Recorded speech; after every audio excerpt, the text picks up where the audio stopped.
You are listening to United and Resilient, a podcast designed to help heal and support the El Paso community.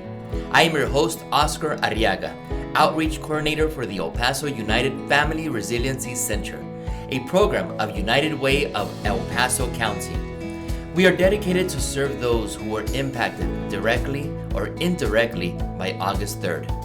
Join us on the journey to long-term recovery as we have honest conversations with local leaders, mental health specialists, and fellow El Pasoans who share their stories and expertise. We feature topics that influence and impact the vitality and resilience of our community. We are El Paso United, and together we heal. Juntos, sanamos. Dear listener, before we begin, a note of warning.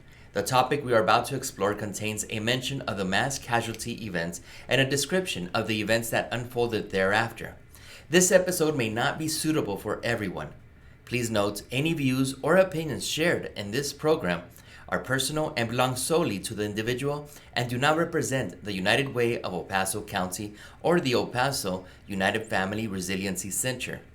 Any views or opinions are not intended to malign any religion, ethnic group, club, organization, company, or individual. Thank you for listening to our podcast. Through this conversation, we connect with Dr. Richard Pineda from the University of Texas at El Paso. He is an associate professor in the Department of Communications and currently serves as director of the Sam Donaldson Center for Communication Studies. He will explain how the public can decipher media misinformation and evaluate the reliability of information. He'll also talk about holding boundaries when it comes to intaking information, especially through social media. Welcome, Dr. Pineda. Before we begin learning how media and social media impacts our mental health and shape our ideas and understanding, please tell us about yourself, your research and teaching interests at the University of Texas at El Paso. Share with us your academic achievements, such as your research being published in several communication journals. Also, your journey to becoming a professor of higher education. Yeah, absolutely. Well, it's great to be here, Oscar. I have been at UTEP now for about 18 years. I have returned to El Paso, so I grew up about 6 blocks from the university in Sunset Heights. I grew up with my grandparents and my mom. And the interesting thing about UTEP was when I was relatively young, my grandmother would take care of me during the day. And when I wasn't in school, would kind of let me roam around. And so what happened was one time I walked onto campus. The library that most people know now had just opened within a year or two, and I discovered it. And I was already kind of a nerdy kid. I mean, I loved libraries. I was really into science projects, things like that. And so I found the UTEP library, and it was the most amazing. Like, you hear those, like you hear the trumpets or that kind of noise of discovery, and that's exactly what happened. And I was like, this is the most amazing place. And so from a very early age, UTEP played a big part of my life. And the fact that we were so close, and I would always go to UTEP games with my grandfather, it's always been a part of the fabric of my life. I don't ever think that I thought that I would be a faculty member here. And what ended up happening for me was I was living on here in Sunset Heights, and we moved right before high school. So I ended up graduating from Eastwood instead of El Paso High, where I thought I was going to go. And I left town. I mean, like a lot of people, I went to college. I went to school at Baylor University, and I debated in high school. I debated in college, and that's actually how I paid for graduate school was as a debate coach. So it paid for like everything all the way through my PhD. But what was interesting was I got to UTEP without a plan, and came into the Department of Communication and had a couple of really powerful professors who both got me really excited in school, which I wasn't. As an undergraduate, I was a terrible student. I mean, I joke with my students that if you had told me then I would be a professor, or especially if you had told my professors that I would be a professor, I think everyone would have just kind of laughed. But for me, the whole process kind of just took off when I was in graduate school, and I was always interested in politics.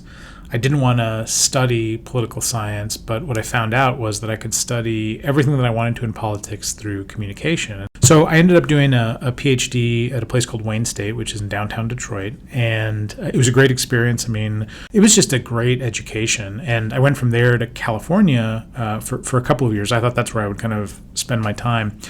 And then I came back to El Paso on a job interview here at UTEP, largely out of professional courtesy. Somebody said, hey, this would be a great position for somebody that's interested in studying political communication and Latinos in the United States.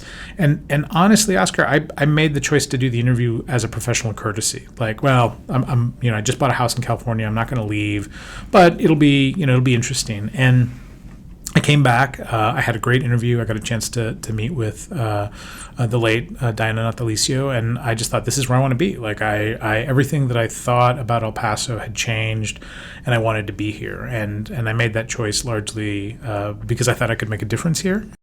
That's a great journey of coming back to El Paso and being the professor that you are at UTEP. I've also known that you have written and published several communication journals. The work that I do has changed a little bit. I mean, as I said, I fundamentally am interested in how communication and symbols, especially language, how they matter. And what I've decided to kind of focus on is a couple of things that intersect with broader questions of media. So I've been interested in how politicians communicate. That's a big part of the work that I've done. I've also looked at controversies, and I've been interested in writing about immigration. When we talk about language, we can determine that language itself can be violent, but we haven't spent a lot of time thinking about whether or not violence itself is symbolic or rhetorical. And so for me, that was really interesting because, I was, here that morning in El Paso. I watched for hours in kind of fear and sadness and in dread everything that happened. I started doing media interviews that night and through the following week, and so it's interesting because it's kind of come to head. And I didn't expect. When I started writing about immigration, obviously where the university sits physically, you get a very different perspective on looking to Mexico. But I never thought of my work as being personal in that way. I thought I've got a perspective on it, and that's interesting. But this piece is the first thing I've written in a long time that was hard to write because it was expressing sort of my own discomfort with everything that happened that Saturday, and also with the sense that we're still trying to figure that out. And I think, to the point of what I suspect we'll get more into today, it is the question of how we see those things. Those are great topics that you have written about, and we will get into some of those. But first, again, I want to say thank you for returning to El Paso and bringing back your experience and knowledge and sharing it with our future generations. I always think that enriches and benefits the community. Let's start with the basics, Dr. Pineda. What role does the media play in the community?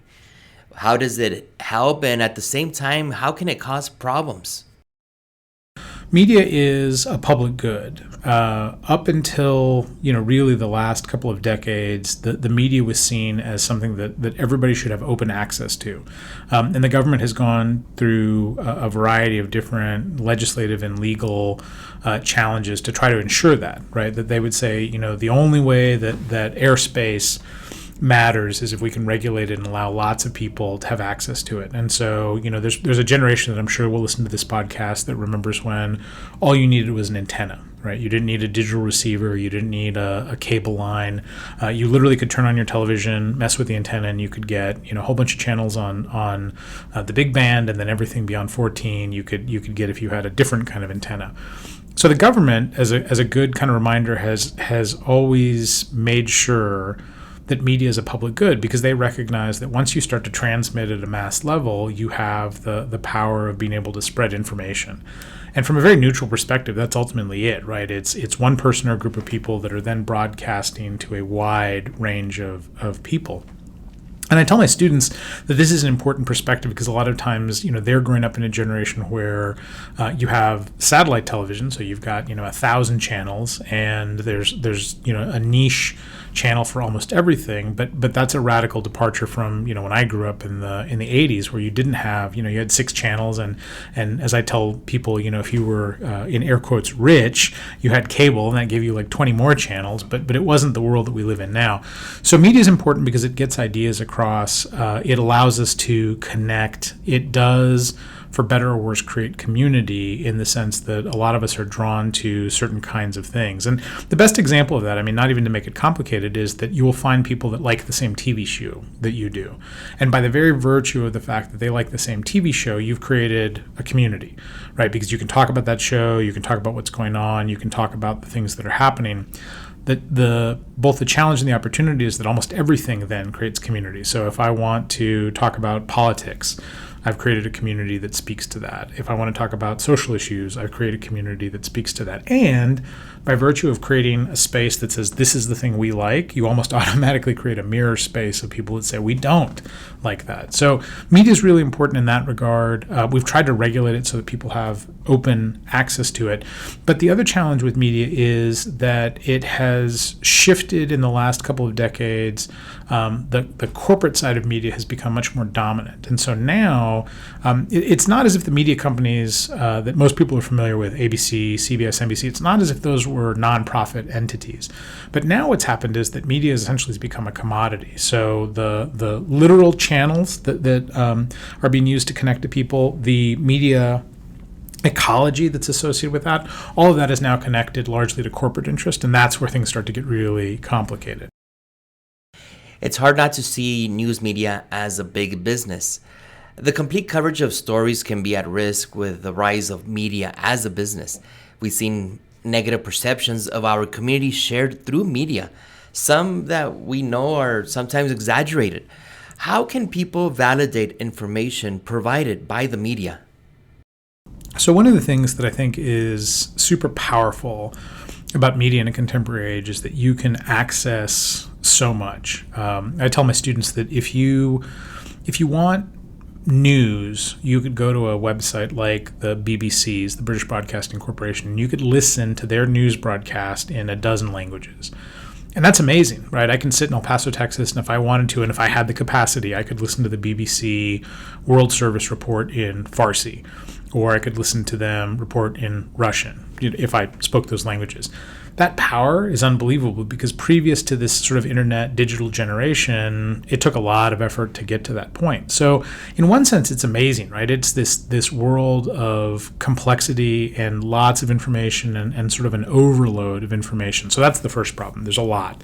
So it's hard to get through all of that. And the second thing, to your point, Oscar, is that people take information in really unusual ways, and I think this is one of the challenges we're experiencing right now, especially with social media, which is that it's less about direct and replicable information and more the idea that somebody says, well, here's a thing that I'm interested in.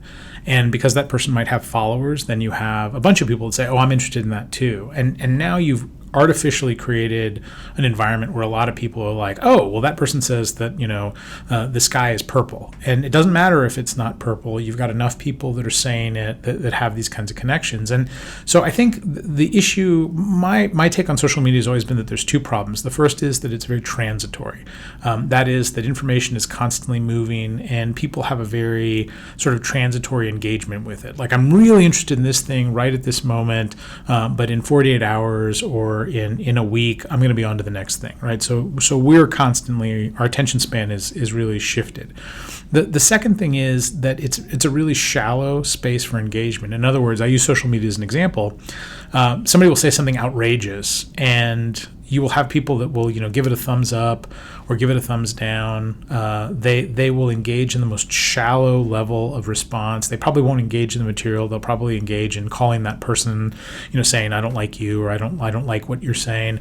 But there's never an honest debate or discourse. And that's the part that's really hard, because what happens then is misinformation or information that isn't accurate will get replicated. And the more we think that there's truth to it, and sometimes it takes a while for us to decode what's going on. And the reason that that's even more complicated is what we know over the last 10 plus years is that information, especially information in the digital space, is actually being weaponized, right? And that's the part where we've been talking about from an international politics perspective, that now there are third parties who are actively putting stories out there that are incorrect because they want to change the tone of something. And that's super problematic. So it's not even sometimes that somebody says, well, here's a post that I think is real information. There are people that are actively manipulating that. So you've got this intersection of two very, very negative forces when it comes to media, when it comes to information. Great points. Adding the content circulating on social media, and it creates a storm of misinformation, overconsumption, and more. People share and connect with the news that is going on out there. And how has this information sharing and consumption changed over time, and how has it affected individuals in regards to mental health? Well, the first thing that's important is that transitory nature, I think, is shifting people's expectations of social engagement.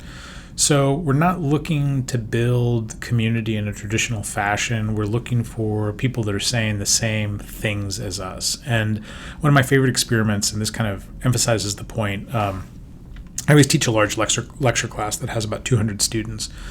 And I say, okay, how many of you have more than 500 friends on Facebook? And I get a bunch of hands. And I say, okay, how many of you have more than 1,000 friends on Facebook or social media? There's still a pretty good amount. And I say, how many of you have 2,000 friends? And the number drops off. I say, okay, so those of you that have your hands up because you have at least 1,000 friends, how many of you can name every single person within 1 square block of where you live? And of course, all those hands go down. And so what that tells me is that the creation of community is so much more artificial in these media spaces, especially in social media. And what that does is it gives you an artificial sense of belonging. So I'm not connected to things. I'm not having to put forth effort to be part of a community. I mean, like we talk about the social contract. We talk about how people engage in civil society. It takes a lot, right? Like, I mean, you get the benefit of government and you get the benefit of rules and the benefit of structure, but it also takes a lot of participation on your part. Social media, especially when it comes to issues of controversy or issues that are difficult, doesn't ask of you a lot. It just asks that you can click through something. And that transitoriness, I think, really affects people's sense of belonging. It undermines their sense of belief in a communal structure. I think it makes us more likely to jump if somebody says something or posts something that really makes us angry. I think if you and I are having a face-to-face conversation, Oscar, and you say something that's really controversial, I can engage you in it. I may disagree with you. You may disagree with me. We may walk away and we may not like each other again.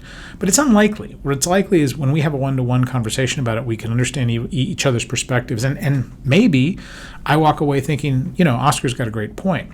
The second you put that mediated space or that mediated barrier between us, there's no longer a requirement for that. So that, I think, makes things much more transitory. And I think the other thing is that it makes us much more likely to only find information that feeds our perspective. And that's the real danger, I think, of both media and social media now, which is we can create the most narrow of channels and only get information that we want. And I use a very neutral example. I say, listen, if you really like to cook, I can sit down on my television and go to my provider's guide, and I can identify at least 2, maybe 3 channels where all I'm going to get is cooking information. Okay, I don't have to look at anything else. I don't have to look at news. I don't have to look at sports. I don't have to watch movies.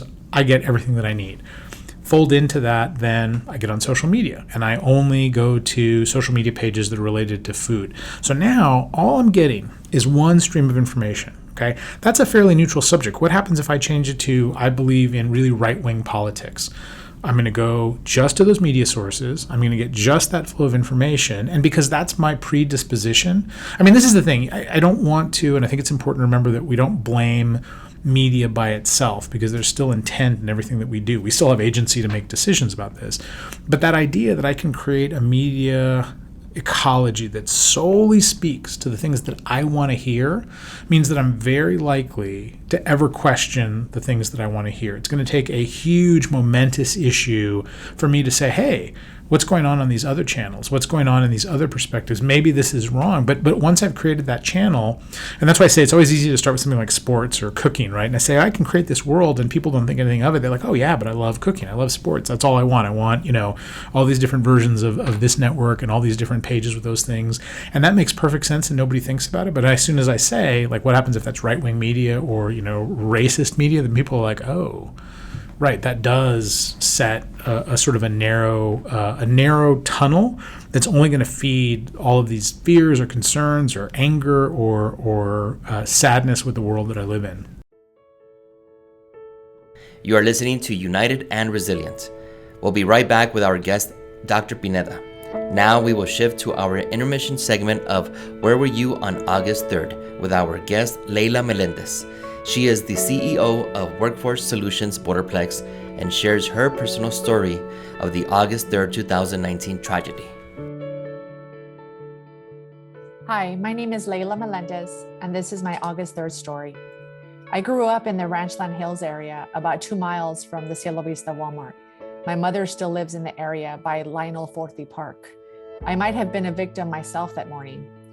That morning, I was looking for a small swimming pool, and I was making my way to the Walmart on Yarborough to pick one up before heading to my mother's home to help her with a car repair. I called the Yarborough Walmart asking if they had a swimming pool.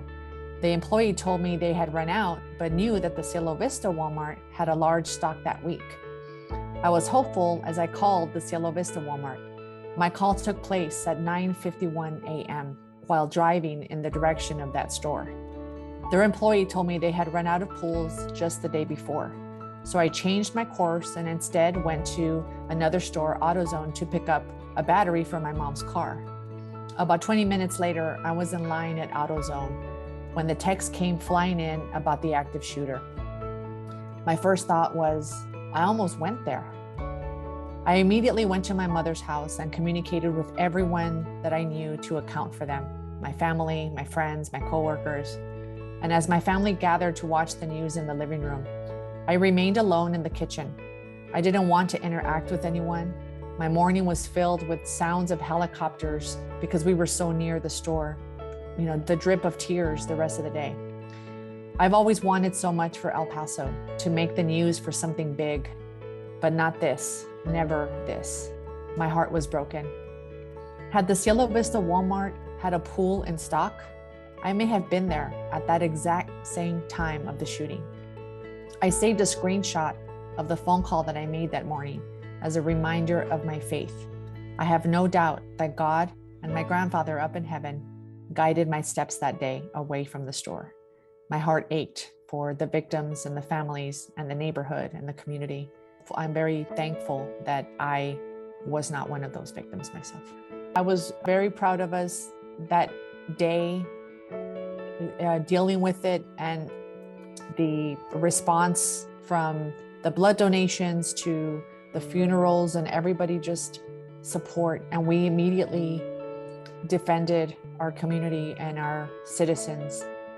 And when the national media came in and everybody was all of a sudden interested in El Paso, I was just very proud of my community.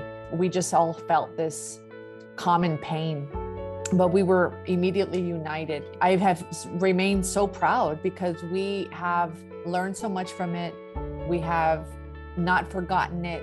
We have done everything that we could to keep doing our best for the victims, the families, the neighborhood, the community about it. It's not something that we take, obviously we take lightly. We remember it. And I think that that's the most important thing. I think the message that I want to say for especially the victims and the families is that they are not alone in this. We all feel that pain. We all hurt for them. We will be there for them forever. This is something that has forever bound us.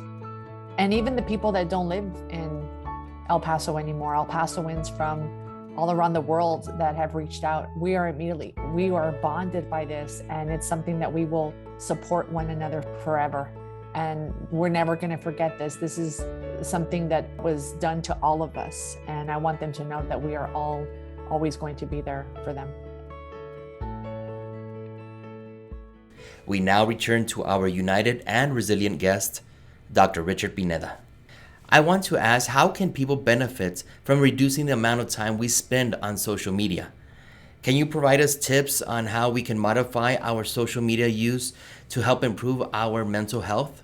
Well, I think the first thing is creating a schedule that limits how much time you spend on social media. It doesn't matter what you're looking at or how you're consuming it.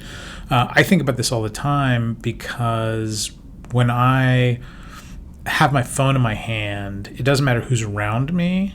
The phone becomes my primary focus, right? And I pretend that I'm engaged in multitasking, that I'm like, no, I'm listening to you, but I'm checking Facebook, or I'm reading my emails, and it may be significant, right? I may say to myself, for work, I have to check this, or this message just came in, I've got to respond to it. But the second that you allow any kind of mediated barrier to appear between you and the people that you're sitting with, then you're already off the rails, right? It doesn't matter if that's all you're doing or if you're looking at other things. It just immediately, you might as well just be in your own room, right? Because you put this barrier between it. So the first thing I think is finding and establishing rules for how you consume media. And I think that there's some simple things in the same way that I tell people you don't want to, right before you go to bed, drink a giant soda or drink a giant cup of coffee.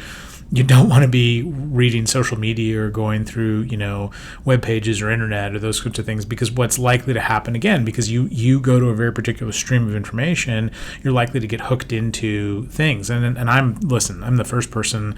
I watch some of the most unusual things on my Facebook Reels. I'm really into planes, and so there's a ton of things about planes, and I'll watch planes taking off and landing, and it'll be an hour after I think I'm going to go to bed. And I'm still there, right? Because it's just interesting to me. So your mind is already working faster. So that's the first thing, is a schedule. The second thing is, I think, being realistic about how you consume media. A lot of smartphones have actually gotten better about automating a message of how much time you've spent that week on the phone. And that's really scary sometimes to see that number, but it's really helpful because these companies, I think the technology people realize that you need to have these some limits. But I think the other thing is that you have to be, I think, willing to engage in a broader consumption of media, and I think that sort of helps balance things out. I think the other thing is, with the prevalence of social media, it's okay to take longer breaks from that. So I'm saying, come up with a better schedule, but I think there's nothing wrong with detaching yourself from that. If you say, listen, on Saturday, I'm not gonna pick up my phone, or I'm gonna spend that time, I'm gonna write a note instead of just sending a message or a text message. I think anything you can do to put a little bit of space between you. And I think that it's also important to remember these are all tools, right? These are all tools. These aren't our lifeblood. I mean, we can survive without all of these things. And I think the second you begin to think about it that way and force yourself to walk away from that, then it gives you a little bit of breathing space. But there's what I refer to as sort of sacred times, like when you're sitting and eating with somebody, or if you're trying to have a conversation. The second you pick up your phone, whether it's an emergency or you legitimately have to read what's going on, you've just created a barrier between you and that person. You literally might as well be in another room at that point. So I think there's times that you just have to force yourself to say, I'm going to step away from this. We're going to put our phones on the table over there. We're not going to look at them, all of those kinds of things. You're right. Give your guest, family member, or friend that undivided attention they deserve when speaking to them. I want to bring up that parenting in this age where children and youth have access to news and such can be difficult, especially during a crisis like we mentioned before. They have access to round-the-clock information. Sometimes kids know what current event is happening before their parents. Are there ways to help parents in reducing unhealthy social media use? Oh, absolutely. I mean, this is something, I have a 5.5-year-old daughter, and I find it remarkable. I mean, without prompting from us, would watch us use the iPad. I mean, we did use the iPad and still do on occasion, for her to watch a television program.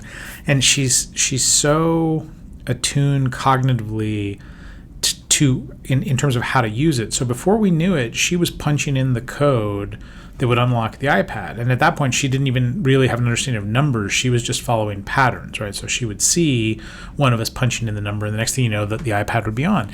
And the other thing that's really telling, Oscar, is that I think that these tools that we have, they're being made, I think, with an eye to making them incredibly accessible. And that's good, right? We want technology to be accessible, so especially if you have limitations, you can find ways to make that technology still work. But what's remarkable is that the way in which a lot of these devices are made is so in sync with the intuitiveness of children that it doesn't take very long before they figure out how to do things. So the first thing she did was unlock it. So we were surprised by that. That was interesting. But the next thing is that she would start searching for videos on YouTube, and she knew how to get to, in this case, it was Peppa Pig, because she would see something, or she would at least know one letter, and then it was off to the races. And so part of me is like, oh, that's awesome. My kid's, genius, right? So you're pleased by that. But then you sort of think like, wow, if we're not here, what is she looking at, or how does she stumble on things? And there were, on one or two occasions, not entirely inappropriate, but just age inappropriate things that she had stumbled onto. And that actually, we saw that shift in behavior. And so less that I think that the media was directly influencing her, but more that she would hear something in the tone that they would say it, and then she would replicate that tone. And so a couple of them were really surprised, like, where'd you learn that? Or why are you saying it that way? Or why are you doing that? And at some point, I think we heard it on a program, and I was like, oh, okay, you can't watch that anymore. We're going to put a limit on that. So I think the first thing is that parents have to be incredibly invasive, as much as they may not like to, in the patterns of what their kids are looking at and how they're using social media. I think there's a lot of peer pressure for kids younger and younger to have smartphones. I mean, the truth of the matter is now there's very rarely a non-smartphone, right? So even like your base level entry phone has the ability to do internet and videos and the whole nine yards. So I think parents have to be much more invasive than they probably want to be to track what's going on. There has to be better, more honest conversations about what kids are seeing so that it's age appropriate. And the other thing is that I think that there does have to be implementation of restrictions. And there have been various ways in which this has been done. I mean, there's been some attempts by the government to intervene. There's been, there's things that you can download onto your devices to kind of lock out or track what they're doing. I think all those things are really important, because I think at a certain point, if you just say no, what you're essentially doing is creating forbidden fruit, right? The second that you say, no, you cannot look at this, and you don't have a frank conversation about that, or an age-appropriate conversation, you're essentially planting in their seeds, there's something there they don't want me to see, so I want to see it, right? And that forbidden fruit, I think, is a huge problem with a lot of the kind of social media, digital media, the spaces that we're saying, no, you don't get to see that, but we're not saying here's why. It's not to say they shouldn't see certain things. I mean, I think that there's always going to be images on the news that might be shocking but are significant for them. I think there's going to be stories. I mean, you cannot hide those things, I think, forever from children, but you've got to be cognizant of how they interpret those images. I mean, there's some countries, there's a Scandinavian country that actually they've developed newscasts for children where they're still telling stories, they're still telling like the issues of the day, but they're adapting them so that the concepts are a little bit cleaner, and that if there is controversy or there are images, they do a good job of adjusting some of those things. That's a great way to provide information to them at that young age. Parents always need to be engaged and know what their kids are doing. Dr. Pineda, we have come to the end of our interview, and before we conclude, we like to ask our guests for a message of hope. Dr. Pineda, can you provide us your message of hope? I think about this a lot. I think about what happened at the Walmart. I think about the community just kind of facing that, and then COVID coming in. And I cannot, without just tremendous emotion, think about what an amazing community we live in. I remember the day of the shooting, watching television, and they had a crew at the blood bank. And it's a hot day. I mean, if you remember the day of the shooting, it was a really, really hot day. And there are hundreds of people lined up around the blood bank.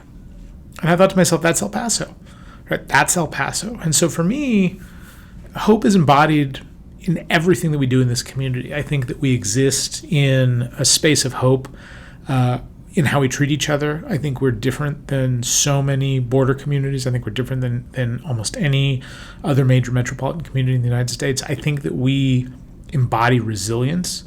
I think that it is the nature of what has happened here in terms of culture, in terms of how we move forward. And so for me, what I tell people all the time is that when I come home from a trip, or when I think about where I live, I'm just reminded of the fact that this is a community that has faced, hardship and stress in a way that a lot of other places don't.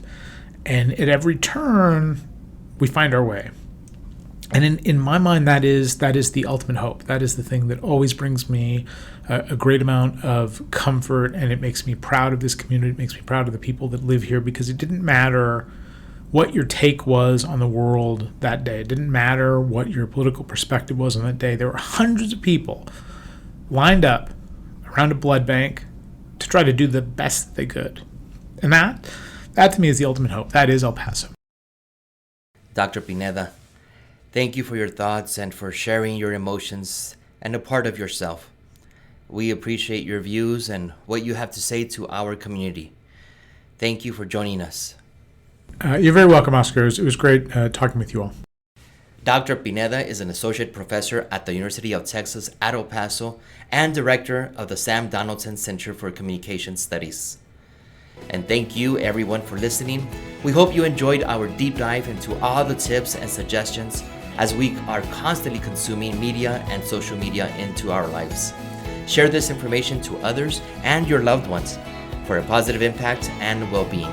Follow us on Facebook, Twitter, Instagram, and TikTok at El Paso United FRC, where you can learn more about our commitment to the community's long-term recovery. I'm signing off, and I will see you soon.